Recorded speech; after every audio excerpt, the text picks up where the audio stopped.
North Korea has hailed the successful launch of its second hypersonic missile after joining the global race to develop the new generation of weapons, which are designed to dodge anti-missile defense systems.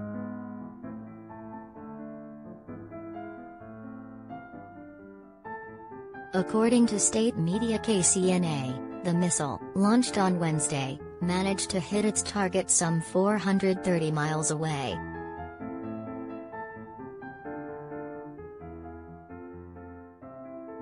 Newly released photos show what analysts say is a liquid-fueled ballistic missile with a conical-shaped Manoeuvrable Reentry Vehicle, MaRV, blasting off from a wheeled launch vehicle in a cloud of flame and smoke.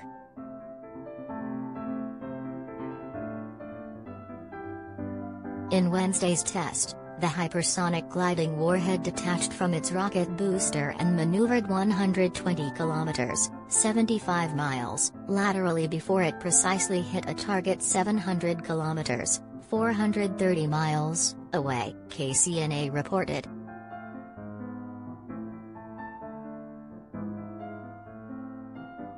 The missile demonstrated its ability to combine multi-step glide jump flight and strong lateral maneuvering, it added.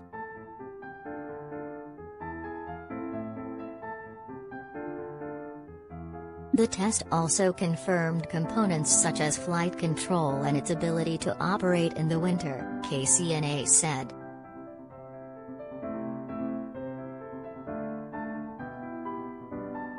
The successive successes in the test launches in the hypersonic missile sector have strategic significance in that they hasten a task for modernizing the strategic armed force of the state, the report said.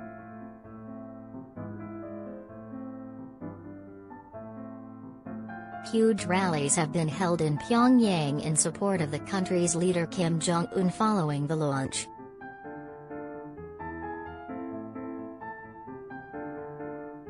North Korea is one of several military powers which has joined the race to develop hypersonic missiles, which allow warheads more maneuverability.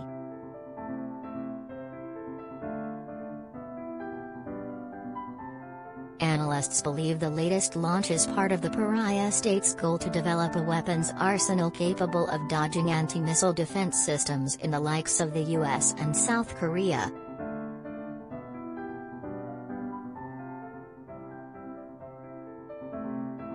It comes after the U.S. completed a huge $1.5 billion long-range radar for a homeland missile defense system in Alaska last month, which it says can track ballistic missiles as well as hypersonic weapons from countries such as North Korea.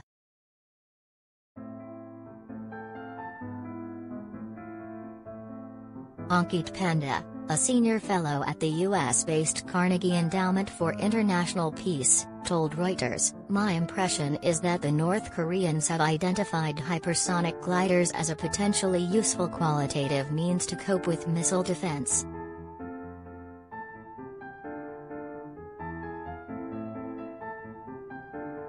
Wednesday's launch, which comes amid stalled denuclearization talks, drew criticism from the US, Japan and South Korea.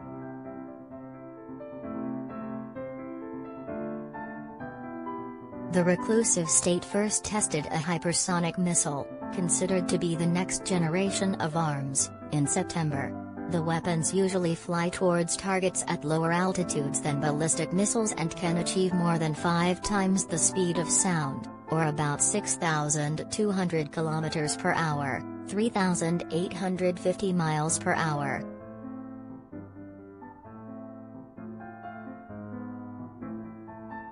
Despite their name, analysts say the main feature of hypersonic weapons is not speed, which can sometimes be matched or exceeded by traditional ballistic missile warheads, but their maneuverability.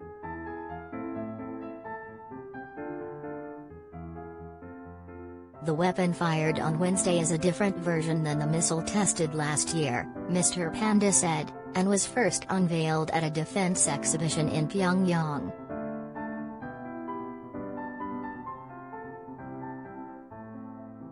They likely set up at least 2 separate development programs, he added.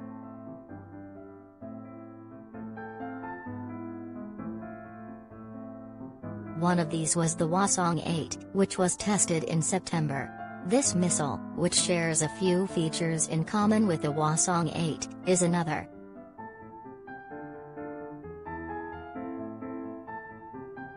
The U.S. Secretary of State Antony Blinken condemned the missile launch during a call with Japanese Foreign Minister Yoshimasa Hayashi on Thursday.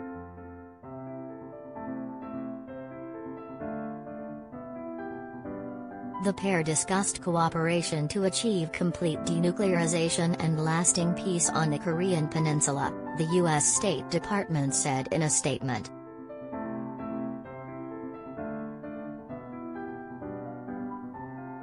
We take any new capability seriously, and as we've said, we condemn North Korea's continued testing of ballistic missiles, which are destabilizing to the region and to the international community, a State Department spokesperson said later.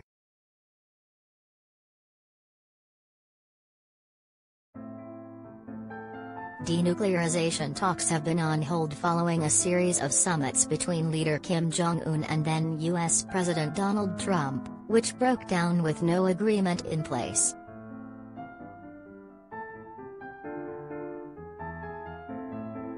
Current U.S. President Joe Biden's administration is open to restarting the talks, but there has been little interest from North Korea, with Pyongyang accusing America's overtures of being empty rhetoric.